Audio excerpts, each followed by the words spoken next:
Ethan, a whirlwind of energy, with a mop of black hair, was always in a rush. This morning was no different. He shoved his breakfast down, grabbed his backpack, and dashed out the door. Halfway to the bus stop, he realized his pockets felt suspiciously light. Panic filled his stomach. His bus fare was missing. Must have fallen out while he was stuffing his bag. The rushing stream gurgled beside the bus stop, a tempting sight on this hot day. Ethan peeked inside his backpack, hoping for a miracle. Nope. Just his crumpled homework and a half-eaten apple. With a sigh, he tossed the apple core into the stream, watching it bob away sadly. He considered telling the bus driver about his predicament, but fear kept him silent. He climbed onto the bus, heart pounding a frantic rhythm. The ride to school was a nervous blur. Every time the driver cleared his throat, Ethan flinched. He slipped into his seat, relieved to reach school, but the guilt gnawed at him all day. The next day, the same scenario unfolded. No bus fare, another stolen ride, and a growing knot of worry in Ethan's chest. He tried to distract himself with games at recess,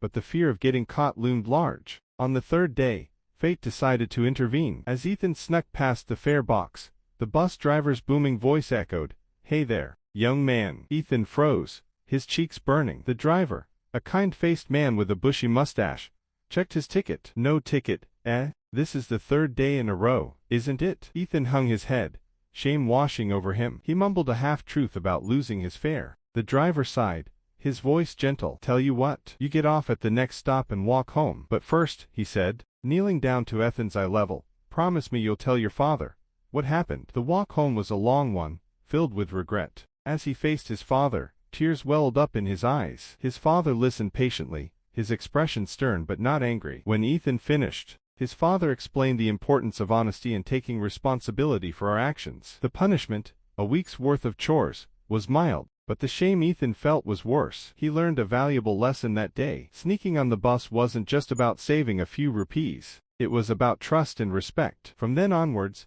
Ethan never forgot to double-check his pockets for his bus fare. He even started waking up a little earlier, ensuring a smooth and, most importantly, honest journey to school.